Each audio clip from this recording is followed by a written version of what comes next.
this week we've had the honor of having an incredible musician who has been working with the band all week long. Got his start playing with Red Rodney and has recorded with hundreds of amazing musicians. Dave Holland and recently Snarky Puppy and a million people in between, and he's one of the best saxophonists and jazz musicians in the world. And he's going to perform some music with the Monk Band and then talk about a variety of topics, and hopefully you guys have some questions, so please welcome Chris Potter.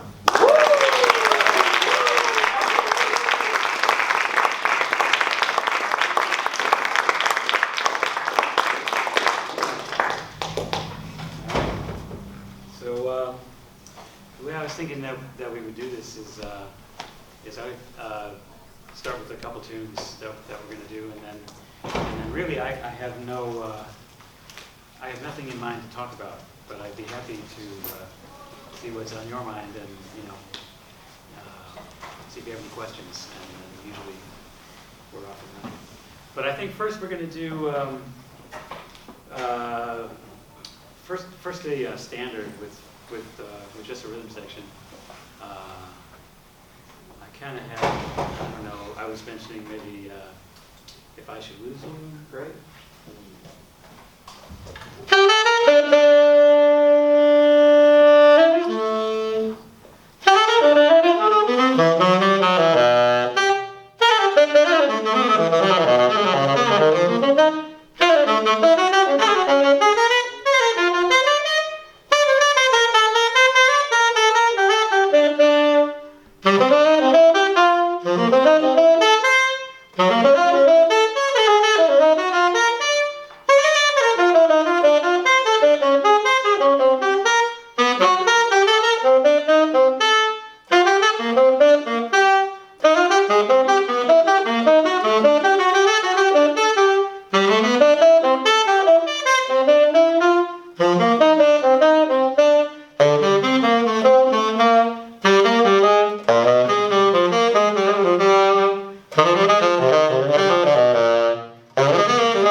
playing in this room, like in the other room all week, and it's like whole different thing, playing for people.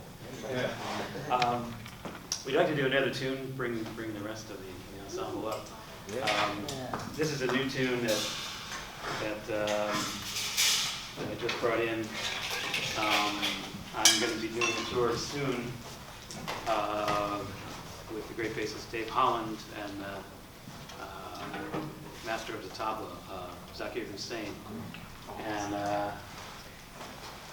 so I've been writing some music, thinking that we could do that. So this is a song that I'm calling Ziandi, which is Z and D, Zakir and Dave.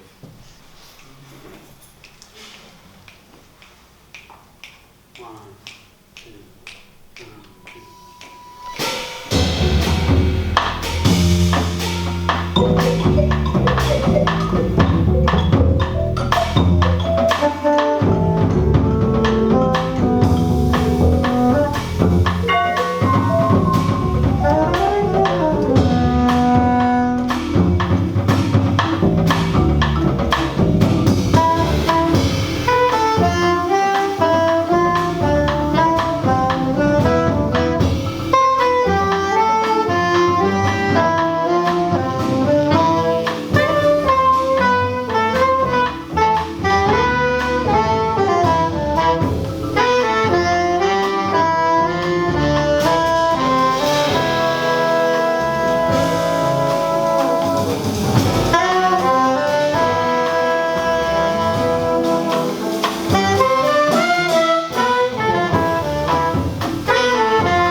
There it goes. I saw that. You, yeah. How do you get your, jobs? That's like.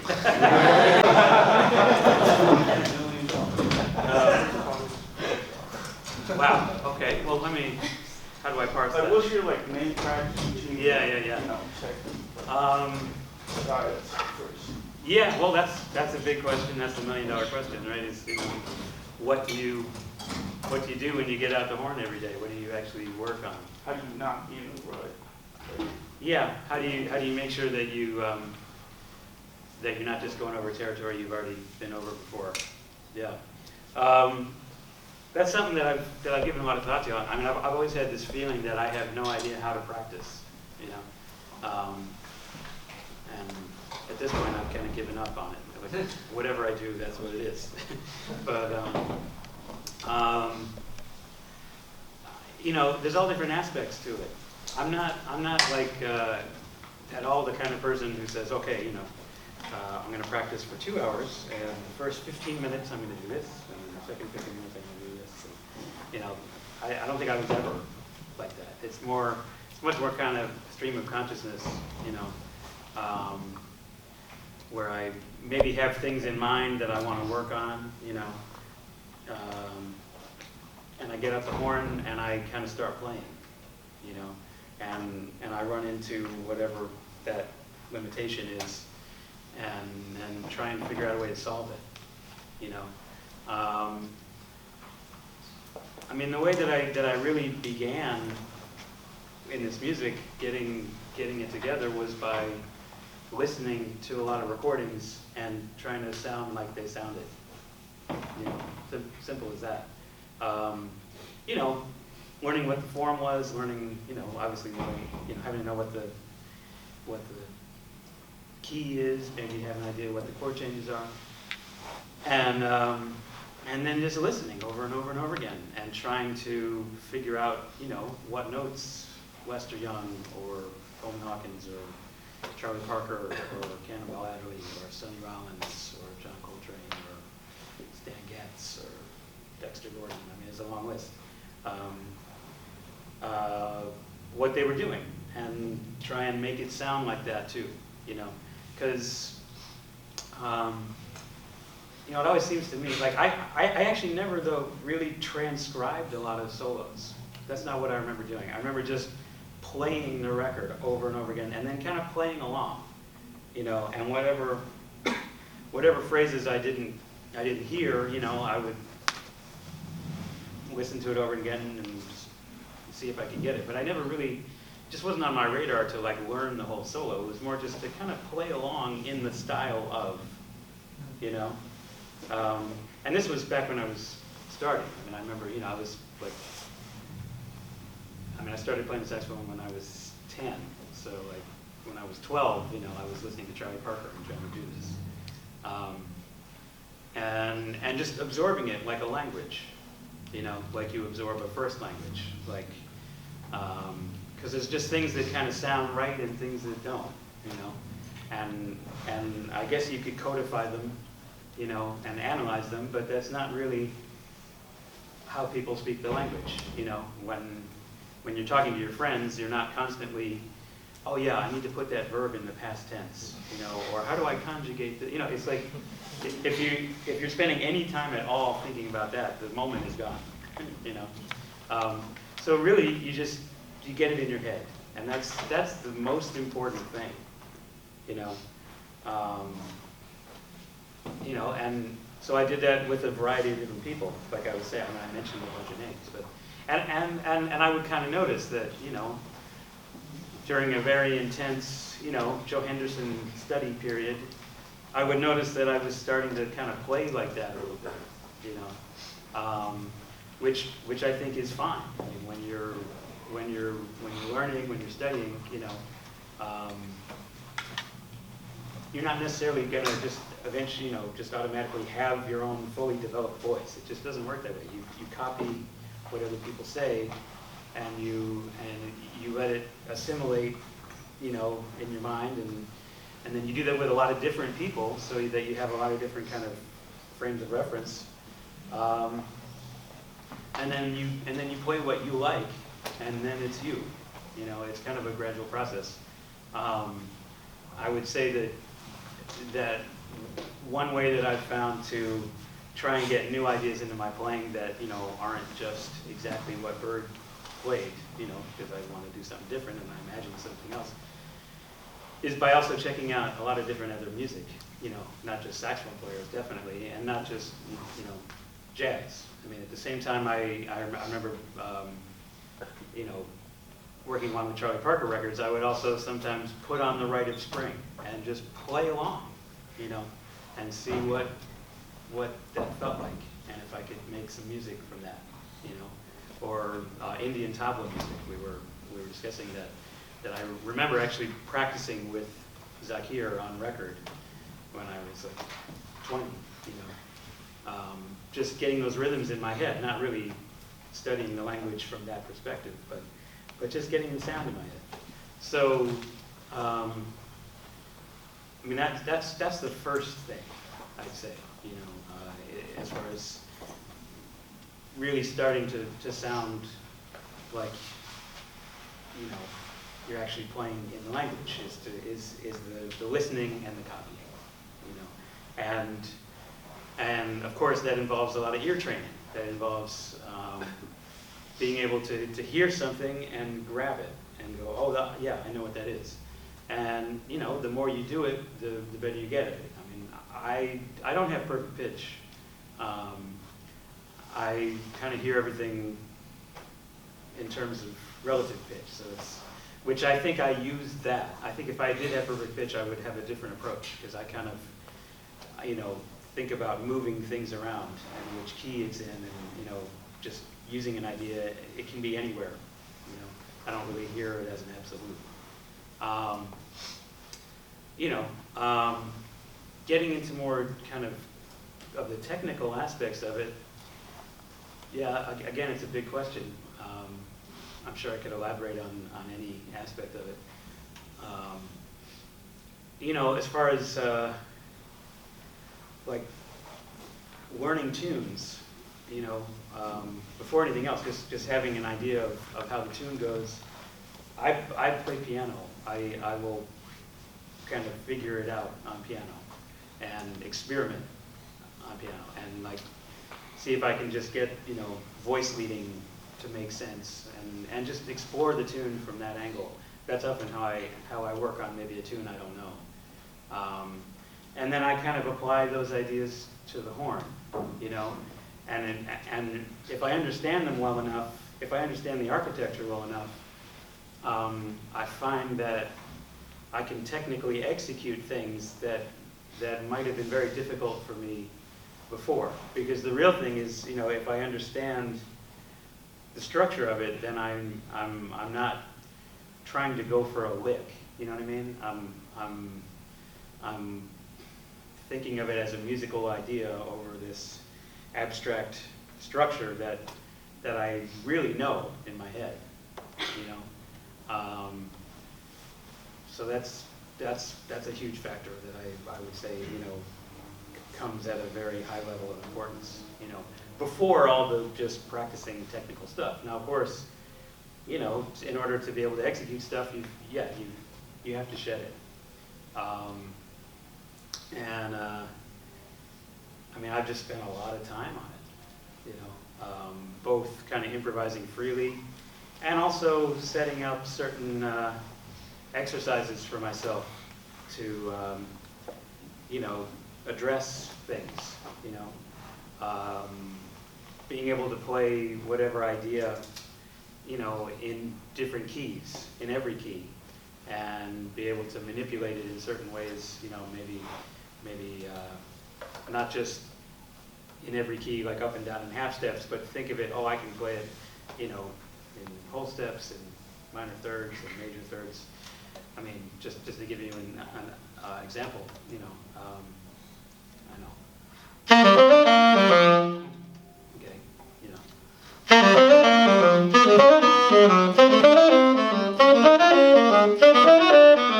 You know, I mean, it's kind of a thing on the saxophone because it's not, you know, you can't see the geometry of it. It doesn't really make sense. You have to get to where your fingers connect to your brain, and you can, okay, what's the set of intervals? Okay, yeah, I've got to do that, and that's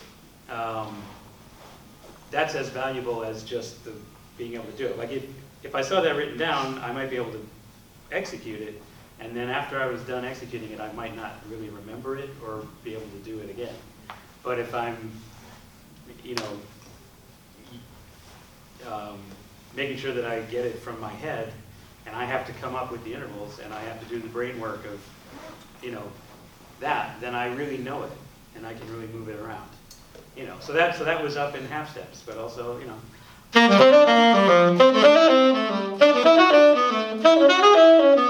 whole steps,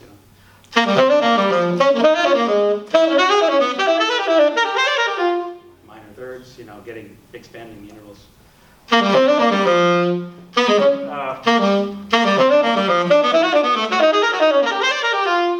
Major thirds. All of a sudden, you've got like a bunch of kind of things that you can go to that your fingers know how to do, and I don't know exactly how I'd use that, but I use that kind of thing all the time. Like it comes up, I'll make up a place where I'm doing that. I'll play over If I Should Lose You again, and I'll somehow try and work that in,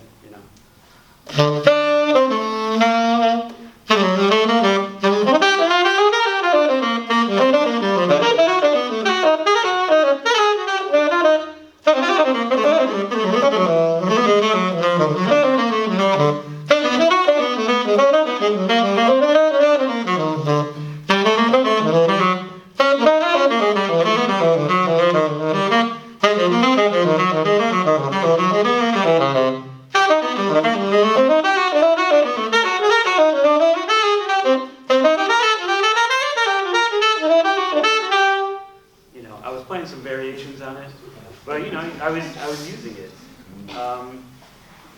You just have to know where to put it and know how to resolve it, and that's kind of why I mentioned knowing the tune really well first. Because all that stuff, it can sound kind of impressive or fast, but if you don't really know where to put it, then you're just it's just by itself, it doesn't mean anything, But if you really have, okay, I know where, I want to land somewhere here, and I've got this many bars to do it, and this, if I play it in this key, that kind of implies the dominant, and it's going to get me back, and I can somehow land on the D, which is the fifth of G minor, on the downbeat, and I've resolved it, you know what I mean? And you kind of get to where these things just kind of appear after doing it a long time. So that's a big thing that I really use a lot, and I feel like I could, I just explained it in maybe 5 minutes, but there's years of, anytime you pick up the horn, there's some kind of idea like that you can start manipulating, and you can think of it, backwards too, that's a lot of notes.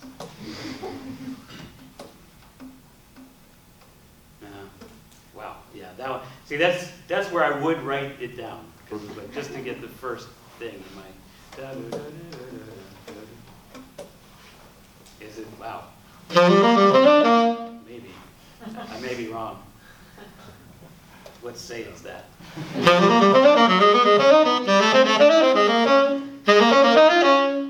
So then you've got another idea derived from that first one. Okay, what if you alternate them?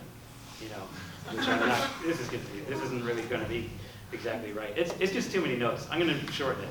All right. I'm going to make it easy on myself. All right. How about? All right. Right.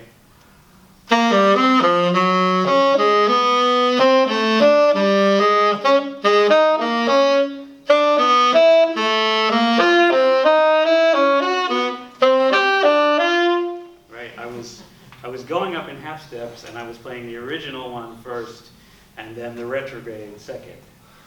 You know, again, these are kind of, it's like it's a head gaze, tricky. You know, and the point isn't really necessarily to be able to execute that, although it would be nice to have that. The point is making my brain do the work, you know, so that I'm used to manipulating notes and I can get around.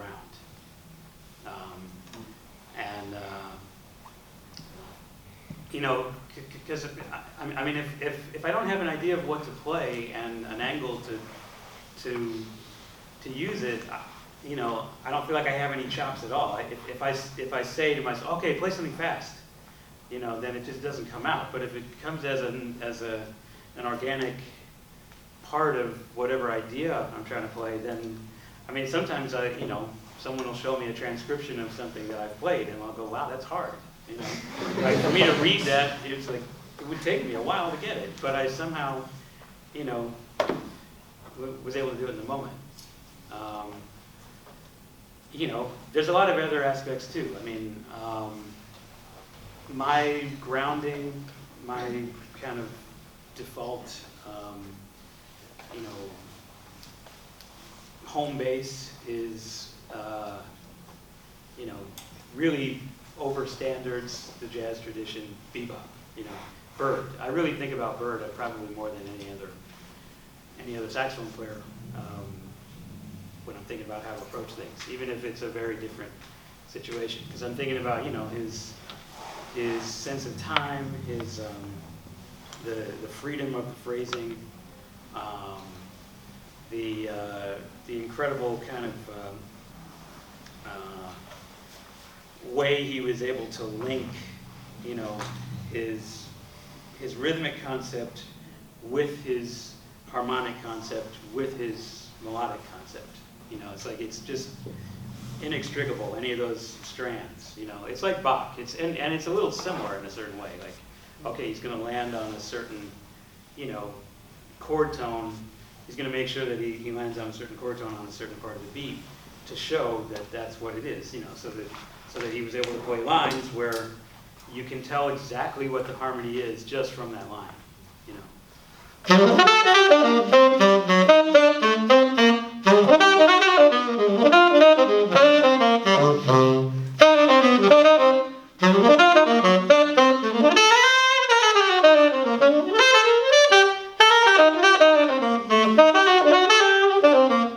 You know, down the middle, like bebop. You know, that's the basis, and then I can take it out from there because I know that. You know, because that, I mean, there's always more to learn. But that's the grounding. You know, and I've also spent just hours and hours of playing tunes by myself. Like, I'm going to play over that tune, and I'm going to want to, you know, make it so you can tell exactly where the beat is, exactly where the harmony is, you know, just by my line, you know. Again, working it out on the piano, practicing playing bass lines, practicing kind of playing around the melody and seeing, you know, where things land, you know. And again, listening and copying. That's kind of how I feel like I got that together. You know? So that's the beginning of anyway, yeah. Mr. Potter, classical clarinet player here. Just curious, knowing what you know now, if you were to spend 4 years here at UCLA, what would you be adamant about studying? Besides practicing, what would you be adamant about studying? How would you spend those 4 years here? What do you think everyone who hopes to major in jazz and by the time they graduate, what you absolutely need to be able to do? Yeah, that's an interesting question. I mean, this seems to be a topic of a lot of discussions that I'm having this week. Is, you know, the real difficulty of how to teach this and how to learn this. You know, it's very hard to just describe everything directly. You know, so much is up to the person doing the learning and how much energy they're going to put into it. I mean, I would say, you know, if there's one major thing, listen to records, copy what they're doing, you know, and learn tunes, you know. And I mean, that's kind of the backbone of it. I don't know, you know. Get out and listen to people play, you know. Watch how they do it. Watch, you know, if you can, get to talk to them, see how they talk. I mean, you know, the lessons the most important lessons that I've had have all been very oblique, you know.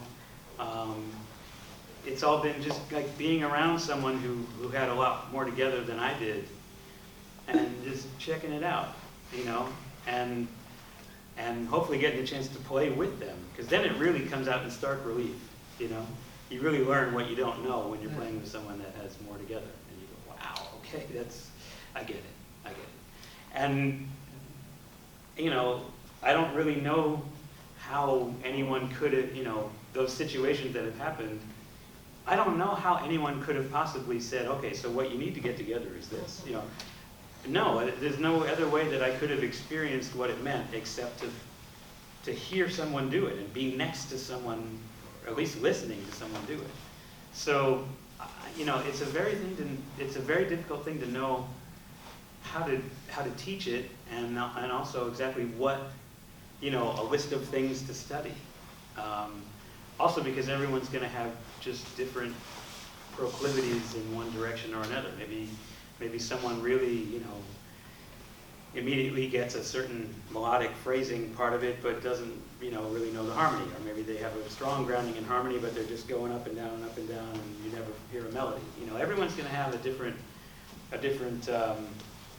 kind of natural way of learning it, and the way that we have an individual voice is that, you know, you end up using that, you know. So your particular way of learning how to play jazz and how to improvise, you know, it's going to come from the work that you put into it, the listening that you do.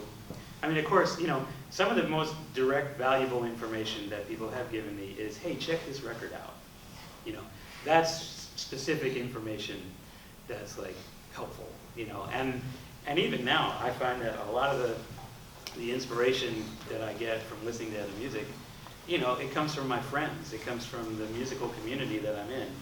And, you know, we spend a lot of time together on the road, and that's a big subject. Like, man, did you ever hear that, you know, there's this bootleg of Coltrane with, you know, Pharaoh, and it does this thing, and it's, you know, like, or whatever it is, like just something I haven't checked out.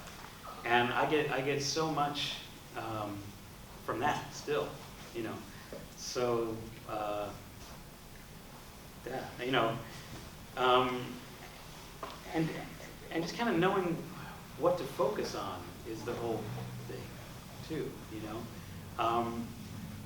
I'm a big believer in, you know, like just the fundamentals, and think about melody and think about rhythm, you know, because I mean, you can say a lot with a little, but unfortunately you can also say very little using a lot, you know. If you really have a good sense of time, you don't need to, you know every scale in the Slimsky book, you know. You need to be able to play the blues, you know. It's like.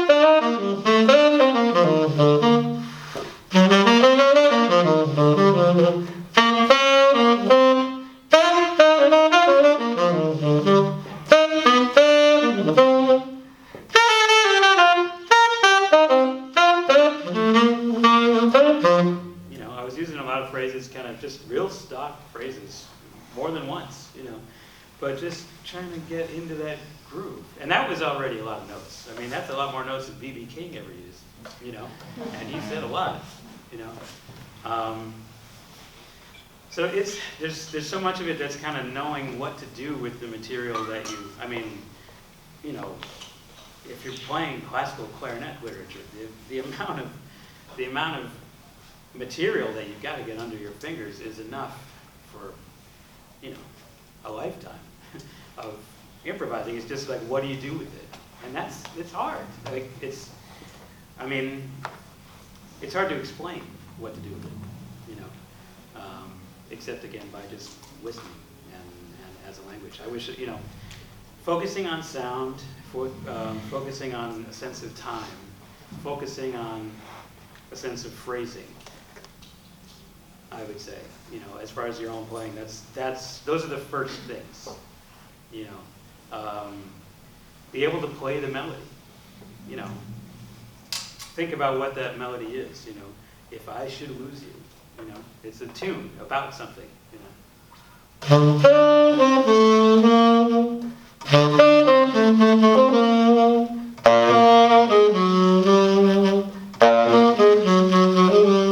You know, but there's a million ways to play it. You can play it with more or less ornamentation, with, you know, more or less,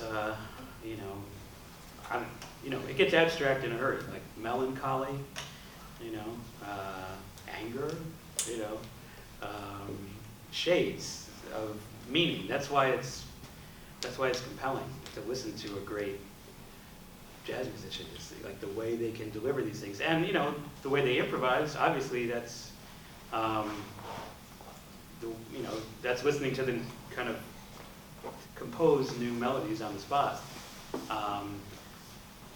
But I mean, all of the really great musicians, all the really great improvisers could play the melody like crazy, you know. And when I think in my head, you know, even when I just think of, you know, how they play the melody, I mean, I have such a, if you think of, okay, how did Billie Holiday phrase a melody, you know? How did Charlie Parker phrase a melody? How did Louis Armstrong phrase a melody? You know, there's like a very strong kind of personality sound image in my head of all these people, of the way, even without improvising, they played a melody, you know, which is, it's a very different thing than the classical tradition and the classical way of learning. It's kind of indirect, you know. It's something that I'm thinking about a lot, because I'm thinking about, yeah, how do you transmit it, you know? Hi. The question is, could you talk a little bit more about the importance of building your foundation in the older guys? Like, for example, let's say I'm just getting started out and I'm really into like the Kenny Garrett sound. Yeah. Would you say it's bad to start out trying to get into that sound, or do you think it's important to first really get into the sound of, say, Charlie Parker first? Mm-hmm.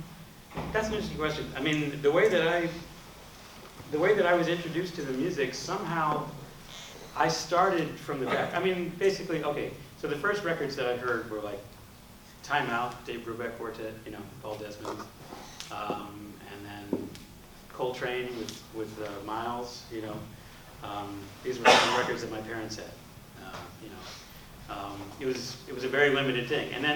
But then once I started getting into the music, the first people I really was into, it was the saxophone players who were in Duke Ellington's band, you know, Johnny Hodges. Like, I kind of went back immediately. I didn't really know who David Sanborn was, you know.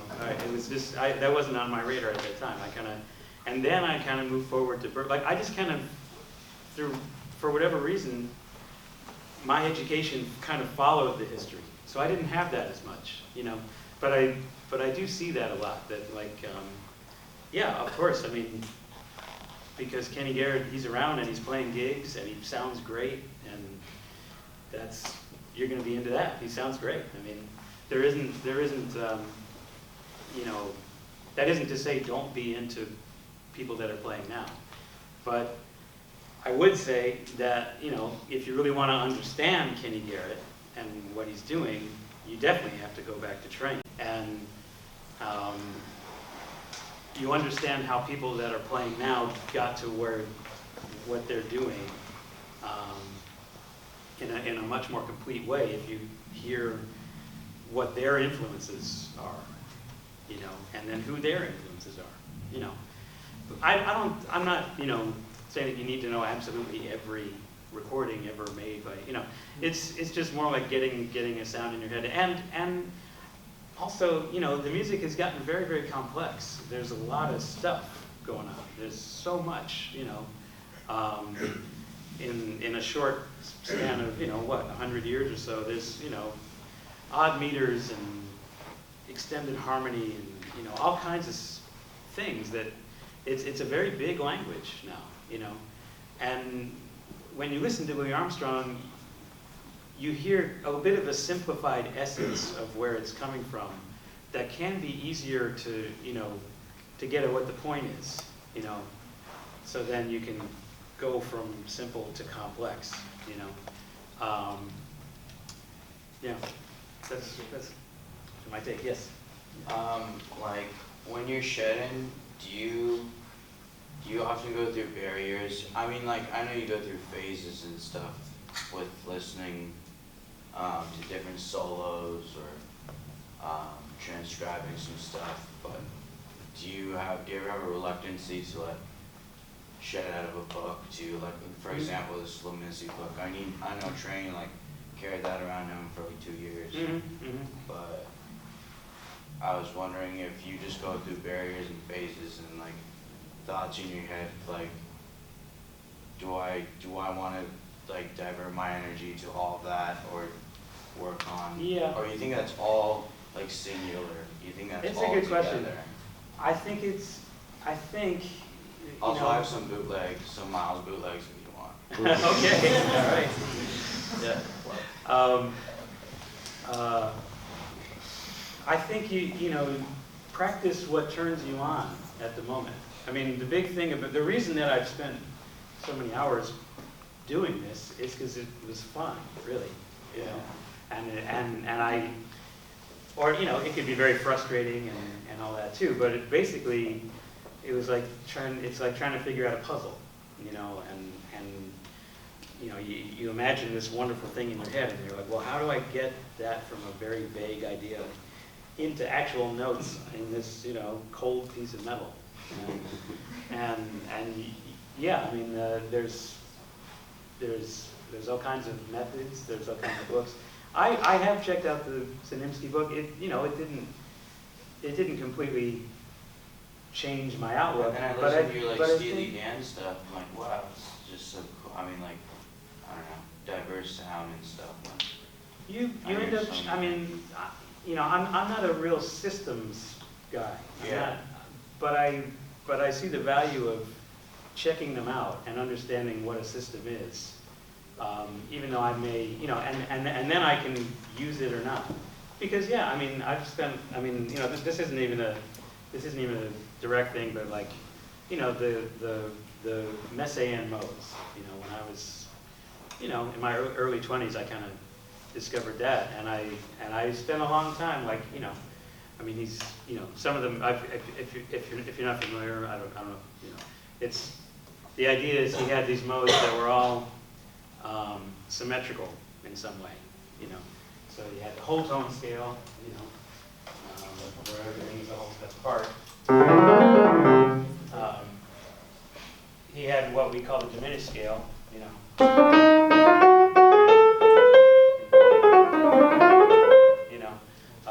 which people use a lot. And then there's other ways of doing it, like the ones that are kind of based on a major third, like based on the C, based on E, basically, and then based on the A flat, G sharp. So it's a bit of a more unusual sound. And I remember thinking, wow, that's really cool. What can I do with it? And getting to where I could be able to play it, but also, okay, what kind of exercises,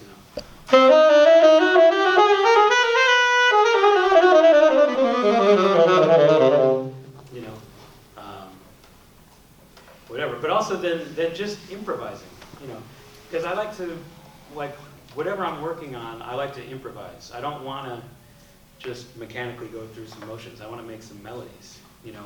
So, okay, let me just use that scale, and only that scale, and don't leave it, and see what kind of shapes I can make, you know.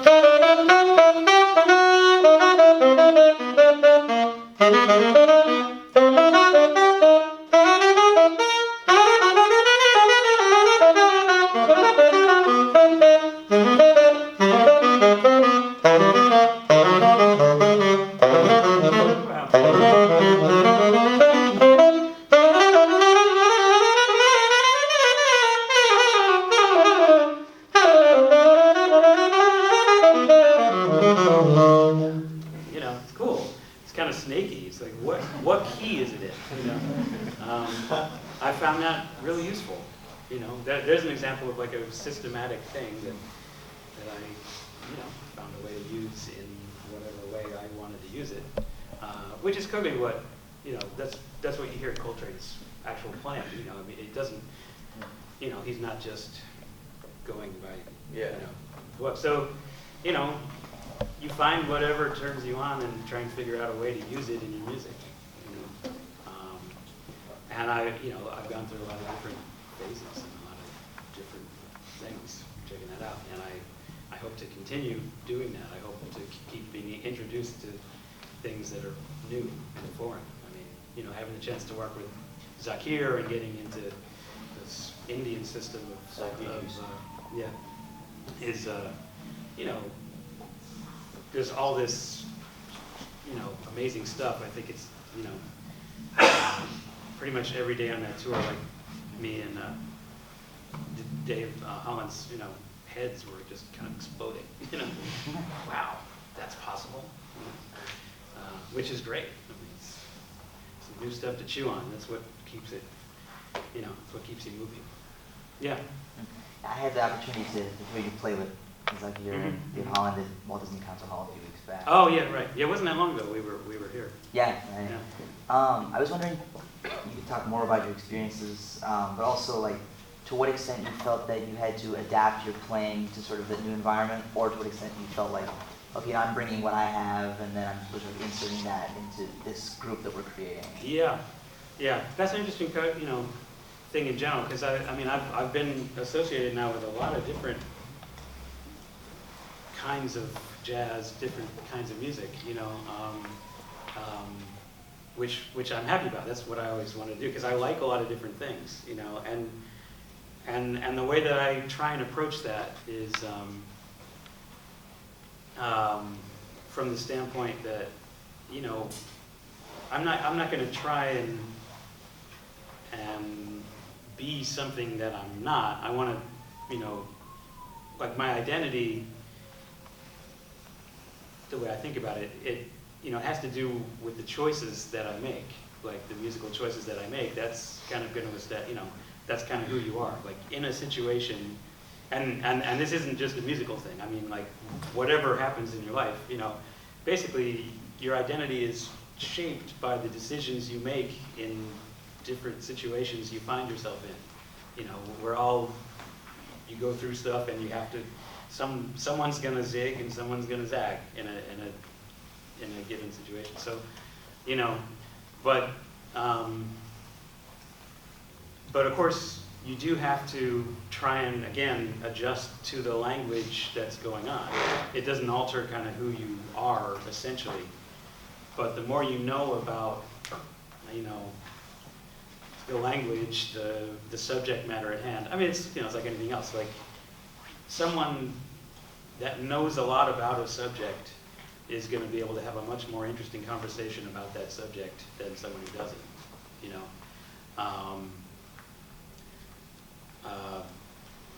So I try and just familiarize myself with the sound. In this kind of situation, like with Indian, you know, it's such a huge thing. It's not just like a little bit of a different style. It's like a very different way of conceiving of, you know, notes. So I just kind of go on go on instinct, really. I mean, I don't really make it on that much of an attempt. I mean, I make some attempt to understand what it is, and as I say, like during the day, asking a bunch of questions and writing stuff down, and hey, will you sing that for me? Let me record it so I can check it out later, you know. But when you're actually playing, you can't really do that. To get in the space where you're giving something worth giving, you have to kind of let it all go and not think about anything, you know.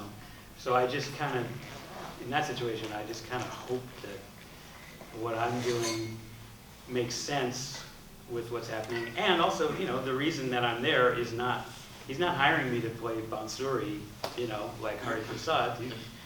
I'm doing my thing, so I'll be me. And what's interesting about it is going to be how we communicate, you know, across a very different stylistic, you know, land. But I mean, this sort of goes for all kinds of different things, like, you know, Steely Dan versus playing with, you know, Paul Motion, everything's free, you know. I was fortunate enough to get to play with Red Rodney, you know, who played with Charlie Parker. I played with, you know, people from a lot of different generations, a lot of different approaches to the music. And again, I just tried to familiarize myself as much as I could with the precedents, with the you know, musicians who had done it before and the decisions they'd made about how to approach it. And then just react kind of naturally and try not to think about it too much. Don't, you know,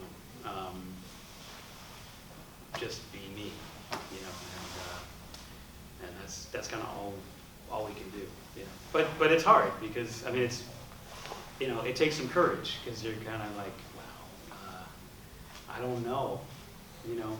The only thing I have to go on is my aesthetic instinct about what sounds good next.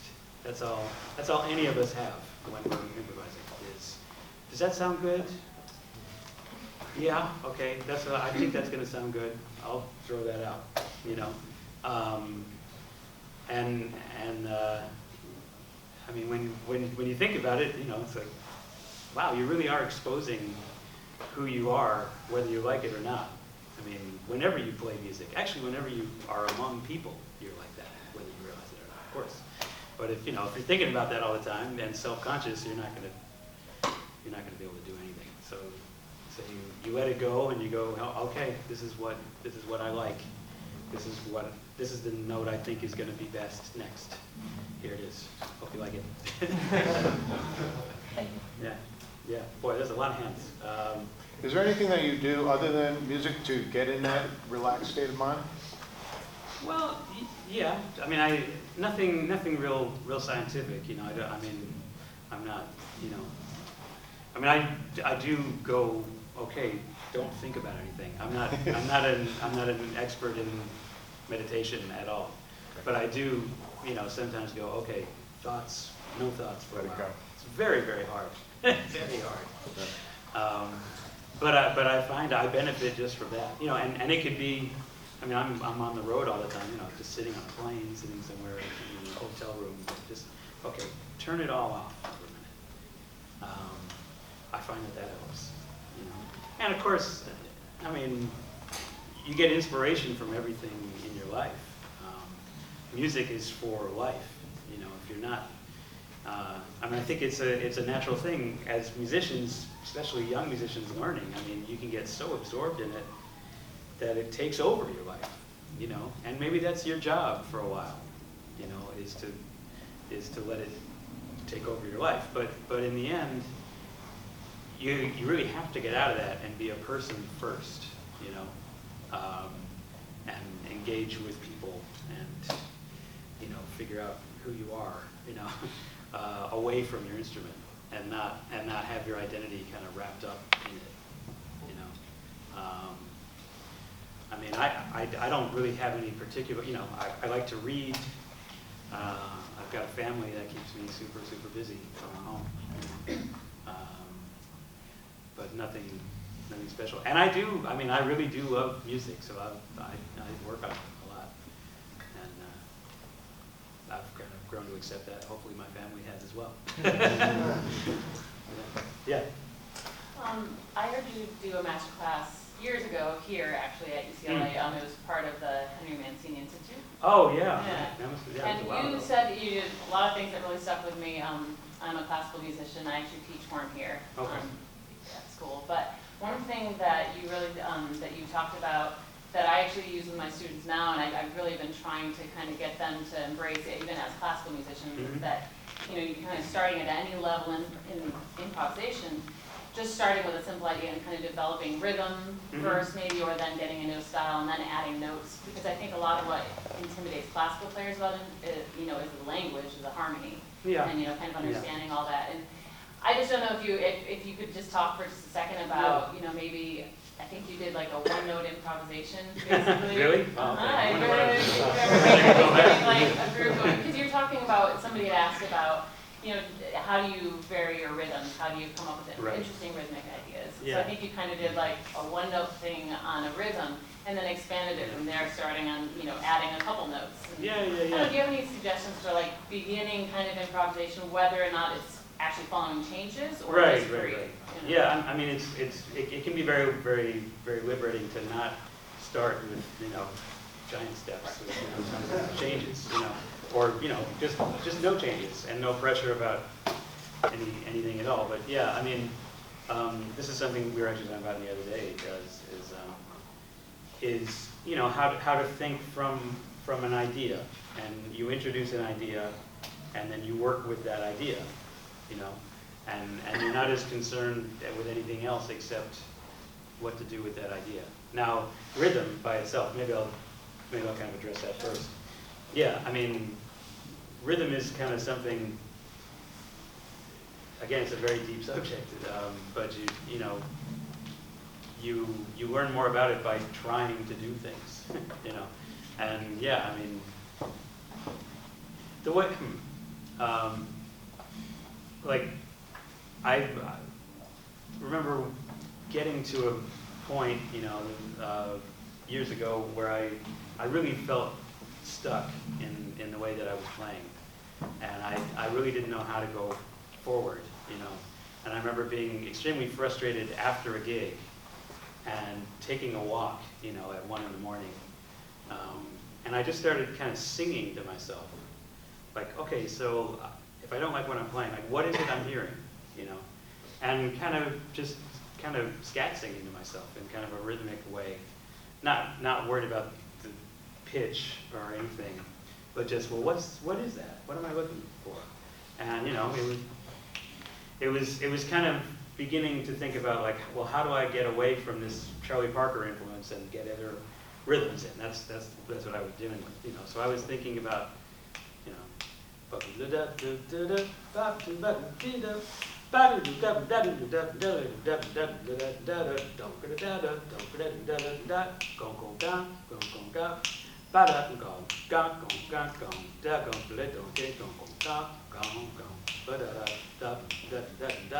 you know, stuff like that, like based in bebop, but also just some other things. And it was very helpful for me to think of it in that way, and to think of it without an instrument in my hands, you know. You know, and then I had to figure out, you know, the really hard work was, okay, how do I translate that into a bunch of notes, you know, because I was hearing pitches that it's going to go up or down, even if that, in that example, I wasn't thinking of a, you know, specific set of changes. But, you know, it can be helpful to just try and do that. I mean, even with just a couple notes, just think of a rhythmic phrase that you know, helps to address that kind of thing. Maybe like 3 notes. And then, you know, vary it from there. Okay, so that's a very simple thing that I stuck with, but what if that kind of idea is like a simple melodic rhythmic cell that I can vary, you know, and it doesn't have to be complicated, but it has to feel good, you know, and I want to carry something about the thread of the idea forward, so that what I just did is related to what I'm about to do, you know, so that there's a story, you know.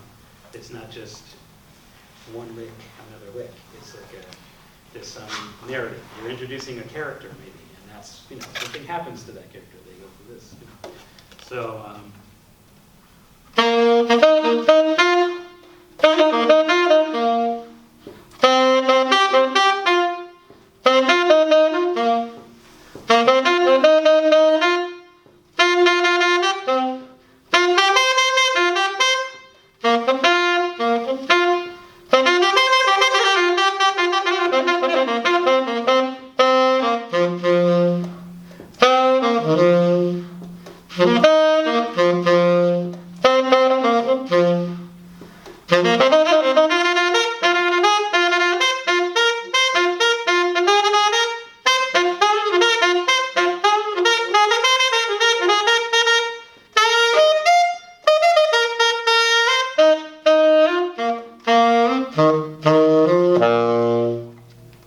there's a little story with just a few notes,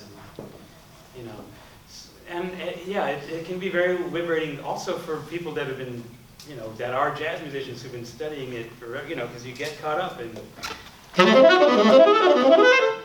and you need that too, maybe, sometimes. But you actually need that first thing more, there's more that you can say. Thanks for bringing that up. I wish I remember what I said. I used to know what I was talking about. You've been talking a lot about developing ideas and themes in your improvisation and playing. Does this also apply to your composition? Oh yeah. Yeah. Yeah, definitely. I mean, economy of material. I believe in that a lot. Not necessarily at the beginning, like when, maybe when I'm starting a tune, maybe it's going to be kind of a mess, and then I figure out, oh, what's the core of this? I mean, we were working on this tune today that I wrote that I wanted to edit, and as always happens, it almost never gets more complex. It gets simpler. Like I kind of whittle it down to what the essence of the thing is. Sometimes a lot of notes are what you want, but they have to be notes that makes that like there's a reason for them to be there, and that reason is simple, Okay, it's a really fast line over something not fast, maybe that's the concept, But yeah, I mean the way that I work as a writer, I don't even know, it's actually really it's the same process. It's improvisation, it's very fast composition, and writing is very slow improvisation that you can edit. You get a chance to change your mind. So it's really the same. It's really the same kind of process, but it's fun because you get to control what everybody does. Should we? Yeah, about 5. Yeah. Okay. Yeah. In terms of what you're talking about, your sound, how do you get such a clean and even sound optimization as you are? Ooh, yeah. Well, sound is that's another big thing that I concentrate a lot on and don't really know how to explain. But all the things that they tell you to do, there's a reason. Like to breathe from here, it's have as little tension as you can here, have these big muscles do the work, there's all that. But again, it's hours and hours and hours on the horn figuring out what sounds good. And when you're doing something that you don't like, oh, it's kind of pinched in the upper register, it's this, it's that, figuring out a way that it doesn't sound like that, And again, there are people who can really look at someone and say, oh yeah, you're doing this with your arms, you do this and then do this, and I'm not like that, and definitely not with my own. When it's yourself, you really, it's like, for me, it's been just a lot of experimentation. And then trying, when I do get the sound, I try and remember what that is and make it a habit, For the past few years, I have been kind of checking out like what Joe Allard used to say, and he was a teacher. He was mainly a classical clarinet player, but he taught all kinds of folks. I mean, I think he taught Train a little bit. I know I think Harry Carney took some lessons with him. I know Michael Greger and Dave Liebman, you know, Dolphy, I think. And, you know, he just, these were kind of his things, which I don't really, I'm not an expert at all, but I've found that advice that I've gotten secondhand from people who study with him. There's information on the internet too. That's been helpful. But there's really just no substitute. You know, you can't just exploit, you just gotta spend a lot of time on it. And sound, I think I focus on sound more than anything else, really. I mean, that's the thing that bothers me the most when it's not working.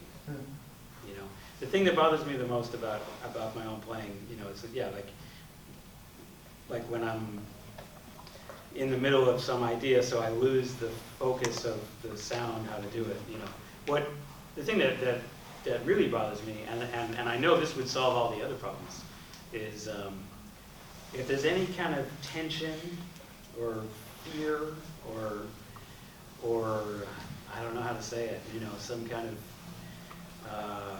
whatever it is that's not cool personally, that always comes through in the music, and that's what I'm really trying to get rid of. You know, if I ever hear like, oh man, I'm just trying to, for whatever reason, I'm trying to kind of steer the conversation in this direction that I think it's supposed to go, you know, like I hate that when I listen back to that. That's like, I can easily forgive myself, you know, missing a note. That's no big deal.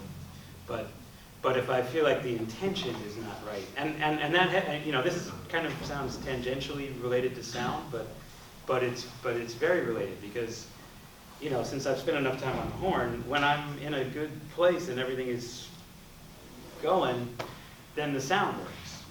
And if the idea is not quite right, then sometimes it gets kind of choked off, I found. So I actually end up finding that the way to really address the sound thing after getting basics, you know, harmonics, long tones, and, you know, a few thousand hours of doing this, you know, it really has to do with my frame of mind and the ideas that I'm playing and how I'm approaching music, you know.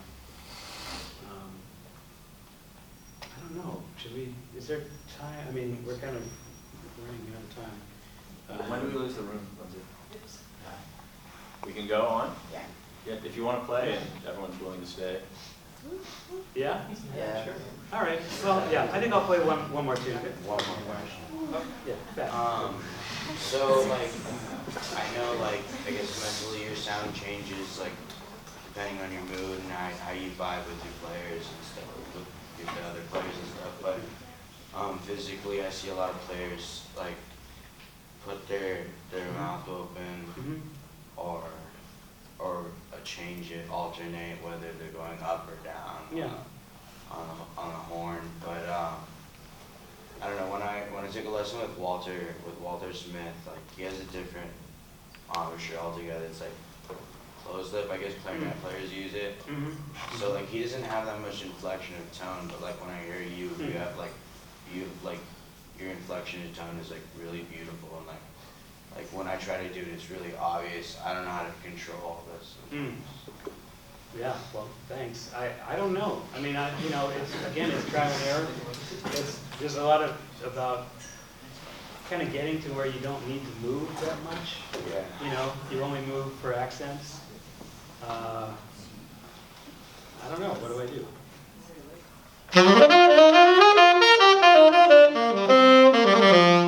It's just kind of resting. Because you can't circular breathe, can you? No, I don't circular Right, breathe. so Yeah. No, it's nothing to do with that. It's just, I mean, it's just kind of sitting there. It's not really rolling out or rolling in. It's just kind of whatever shape my lip is.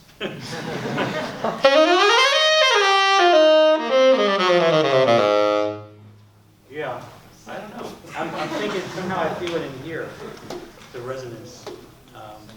I don't know. I often try and give it a thought. But yeah, I wish I had an easy fix, but it's relaxation, definitely, whatever it is. Let's play a tune. How about a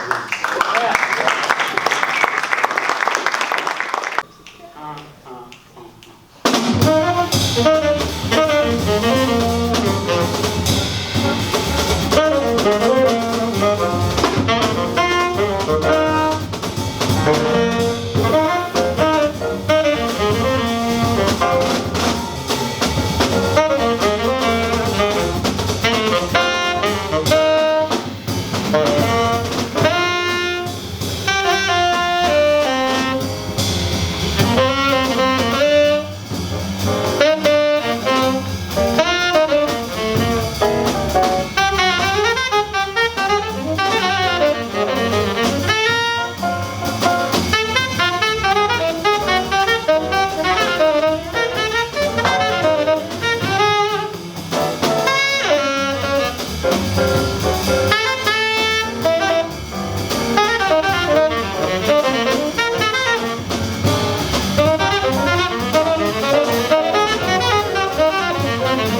Thank you.